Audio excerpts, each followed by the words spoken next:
زمونږ استاد محترم حضرت شیخ نیلوی صاحب رحمت الله علیه داغي با گلستان اسلام یو ماهانه رساله به استلا تحقیقی او علمی دا خبره ځان سره یاد وساتئ. موږ مولیانو کې دا څیز نشته او هغه رساله به ډېر لرې لرې ملکونو ته تلا. اول عارفین نومې او بیا وروستو ګلستان اسلام پای کې هغې یو روایت لیکلی و. هغه روایت عام خلک هم بیانوي خو د هغې سند چې و نو پای باندې ډېر زیات کلام و.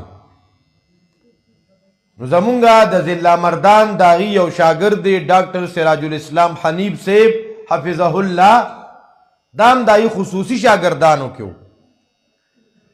دی چې هغه روایت د رسالې وکته نو ده ورته خط ولیکو چې استاد محترم تاسو په دې رساله کې دا روایت و خو دا روایت پلانکو کتابونو کې دی او دا روایت پلانکی کتاب کې دا راویان دي په دې رواتو باندې جرح ده.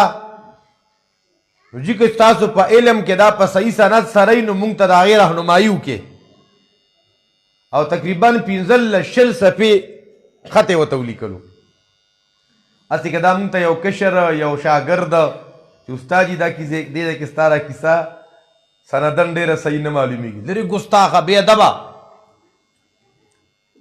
نیلوي شاه صاحب رحمت الله علیه چې هغه وکته نو آینده غونډه رساله پای کې دننه اکه مضمون راوستو ښه په کې ولیکل عنوان یې ورته ورکو نعم الکلام کلام سراج الاسلام.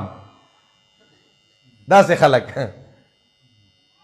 الله اکبر کبیره. نو محترمو دا بې ادبي نه ده ښه دا ګستاخي نه ده چې یو کشر مشر ته ووایه وګوره قرآن کریم کې الله تبارک و تعالی مونږ ته د سلیمان علیہ السلام واقعه چې ذکر کوي نو هدهد راغلی دی.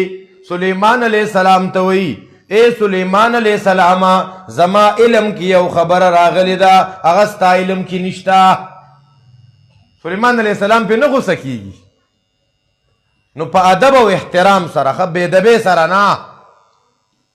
نو محترمو مسلمانانو